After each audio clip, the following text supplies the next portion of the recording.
मुंबई के एक बड़े होटल में राज और प्रिया की शादी संपन्न हुई। राज काफी पैसे वाला था।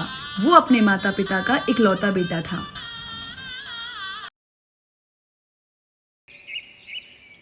बेटा, प्रिया से कुछ रस्में करवानी है, फिर कल तो तुम दोनों हनीमून के लिए निकल जाओगे। मम्मी जी, अगर आप कहें तो हम कुछ दिनों बाद निकल जाएंगे, क्योंकि पापा की भी तबीयत अभी कुछ ठीक नहीं है। यहाँ आप अकेले। अरे नहीं नहीं बच्चों, तुम दोनों अपने घूमने का प्लान चेंज मत करो। बस थोड़ा घुटनों में दर्द है। बढ़ती उम्र के साथ ये सब तो चलता ही रहता है। हाँ हाँ बच्चों, हमारी चिंता मत करो। तुम दोनों को रात को सफ़र भी करना है, इसलिए थोड़ी देर रेस्ट कर लो। बेटा, बीच बीच में फ़ोन करते रहना। तुम दोनों कार से जा रहे हो तो मुझे चिंता लगी रहेगी। और ड्राइविंग भी बेटा तुम खुद कर रहे हो, ड्राइवर को साथ ले जाते। मम्मी, मुझे कितने साल ड्राइविंग करते हुए हो गए हैं, आप जानते हो। मैं खुद बहुत अच्छी कार चला लेता हूँ। राज और प्रिया की ये लव मैरिज थी। राज को प्रिया ट्रेन के एक सफ़र के दौरान मिली थी। वहीं उन दोनों की दोस्ती हुई और 1 महीने बाद शादी।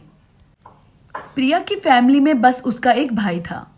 यही बात उसने राज को बताई थी। प्रिया और राज हनीमून के लिए मनाली निकल जाते हैं। प्रिया, जब तक मैं तुमसे नहीं मिला था, मैंने पहली नज़र के प्यार पर कभी विश्वास नहीं किया था। तुमने मुझे इतना प्यार दिया, एक नई दुनिया दी। राज, मैंने भी ये सुख के पल कभी ऐसे देखे नहीं थे जो आज मैं तुम्हारे साथ देख रही हूँ।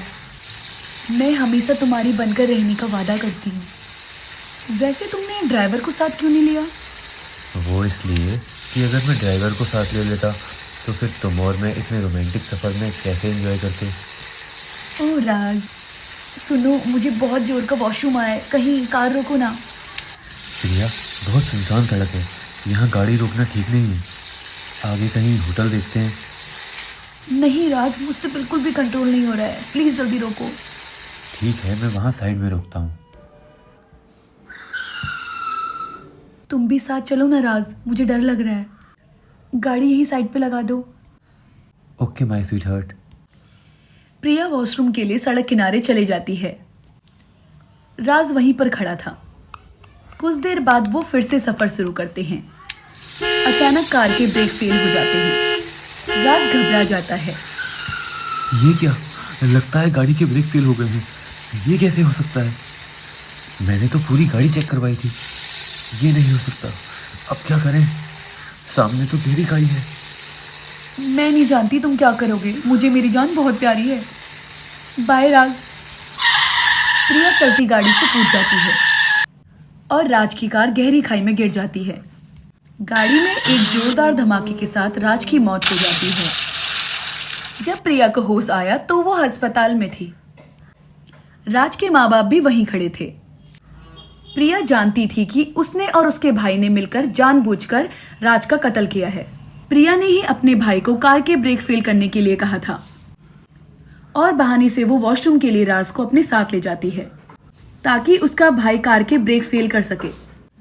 अब वो पुलिस के सामने निर्दोष होने का नाटक कर रही थी। प्रिया जी, क्या आप हमें बता सकती हैं कि जब आप और आपके पति कार में थे तो ऐसा क्या हो लिया जो एक्सीडेंट का कारण बना? इंस्पेक्टर साहब, मैं और मेरे पति राज बहुत खुश थे, बातें कर रहे थे। अचानक कार के ब्रेक फेल हो गए। उसके बाद मुझे कुछ याद नहीं। मुझे चक्कर आ रहे हैं। इंस्पेक्टर साहब, मेरी बहन अभी अभी बहुत बड़े सदमे से गुजरी है। आप प्लीज बात को समझिए। वो अभी इस हालत में नहीं कि वो अभी बयान दे सके। इंस्पेक्टर साहब, अपने बेटे को तो हम खो ही चुके हैं। इन सब बातों में अब क्या रखा है कि तब क्या हुआ था, हमें कुछ नहीं कहना। हमारा तो जवान बेटा इस दुनिया से चला गया। बहू, तुम आराम करो। इंस्पेक्टर साहब, जब बहू की तबीयत कुछ ठीक हो जाएगी तब हम आपको बुला लेंगे। प्रिया अपने ससुराल वालों के साथ घर आ जाती है। उसका भाई राकेश भी उसी के साथ रहने लगता है। कुछ ही दिनों में प्रिया के व्यवहार में बदलाव आ जाता है। प्रिया अब अपने भाई के साथ मिलकर रोजाना ही शराब पीने लगी। ये देखकर उसकी सास गुस्से में आग बबूला हो गई। अरे प्रिया, राज को गए हुए अभी कुछ ही दिन हुए हैं और तुमने ये सब शराब, सिगरेट, मांस, मछली खाना शुरू कर दिया। अरे ये सब क्या है? मैं नहीं जानती थी कि तुम्हारे अंदर ये सब बुरी आदतें भी हैं जो एक अच्छी बहू को शोभा नहीं देती। माँ जी, अब इसमें बुराई क्या है? मैं ये सब अपने पति की यादों को भुलाने के लिए ही तो कर रही हूँ। अब वो तो वापस आएंगे नहीं, तो क्या मैं अपनी जिंदगी को बेरंग बना दूं? नहीं, मैं ये कभी नहीं करूंगी। मुझे तो मेरी जिंदगी ऐशो आराम से जीनी है। मेरे पति ने अपने पीछे इतना पैसा ऐसा छोड़ रखा है, उसका मुझे कुछ तो फायदा उठाना चाहिए। और आप शायद भूल रही हैं, मेरे खुश रहने से मेरे पति की आत्मा को शांति ही मिलेगी। एक काम करो ना, एक घुट आप पी के देखो, अपने बेटे के गम को 1 मिनट में ही भुला दोगी। चल राकेश, मेरे लिए एक पैक बना, सारा नशा उतर गया। बहू, ये सब तुम क्या कर रही हो? तुम में थोड़े से भी संस्कार है या नहीं? यहाँ रहकर ये सब नहीं चलेगा। दीदी, ये बुढ़ा तो बहुत ही बोलता है, लगता है इसका काम भी तमाम करना ही पड़ेगा। प्रिया का भाई राकेश उसके ससुर को जोरदार धक्का देता है। छोड़ दो इन्हें, छोड़ दो, हम तुम्हें कुछ नहीं कहेंगे। राकेश, इस बुढ़िया को मैं पकड़ती हूँ और इस बुढ़े को तू पकड़। आज इन दोनों को भी इनके बेटे के पास ही पहुंचा देंगे। इनके बेटे को तो हमने ऊपर पहुंचा ही दिया है, आज इन दोनों की बारी है।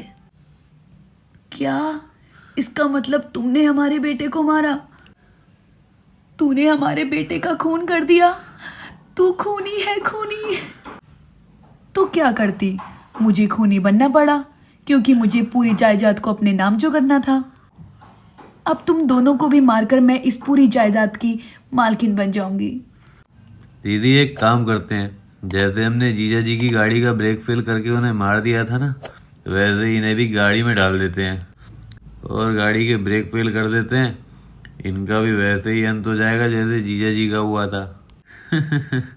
ये रोजाना की चिक-चिक से तो मेरे कान तंग हो गए हैं दीदी। प्रिया के सास ससुर मदद के लिए पुकार रहे थे, इतने में दरवाजे में खटखट होती है। ये पुलिस की आवाज थी। दरवाजा खोलो जल्दी। अरे दीदी, ये तो पुलिस की आवाज है, ये यहाँ कैसे? मैं इन दोनों को कमरे में बंद कर देती हूँ, तू तब तक दरवाजा खोल। राकेश जैसे ही दरवाजा खोलता है वो हैरान हो जाता है। पुलिस के साथ राज भी खड़ा था। राकेश और प्रिया राज को जिंदा देखकर घबरा जाते हैं। क्या हुआ? तुम दोनों घबरा क्यों गए? मैं जिंदा हूँ इसलिए?